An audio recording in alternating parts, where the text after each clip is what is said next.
Alam niyo, pinakamagandang halintulad ng parents ninyo, isang kandila na kung saan sumisiga. May ilaw siya.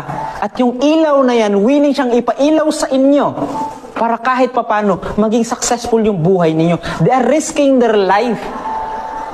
Kahit papano, nagsisakripisyo sila para sa inyo. Pero ang pinakapangit sa kandila, habang sumisiga siya, lumiliit yung buhay niya. Kailan nyo marirealize na dapat kahit papano, unahin nyo yung sarili ninyo para at least kahit papano, matulungan nyo sila. Hindi nyo obligasyon.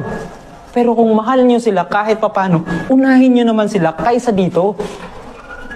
Alam nyo kung bakit? Pag sinaktan kayo nito, pag nabuntis kayo nito, saan kayo babalik? Sa parents ninyo. Pero dahil mahal kayo ng parents ninyo, dahil sila yung ilaw ninyo, tatanggapin nila kayo. Kaso nga lang, hindi nyo maintindihan bakit sinabi nyo kanina, Sir, uunahin ko ang parents ko na ililigtas habang nalulunod siya bago yung kasintahan ko. Pero bakit ano yung ginagawa ninyo ngayon? Atat na atat kayong magkaroon nito na willing kayong isakripisyo yung parents ninyo, yung pagod nila, yung hirap nila para ilawan kayo para sa future ninyo.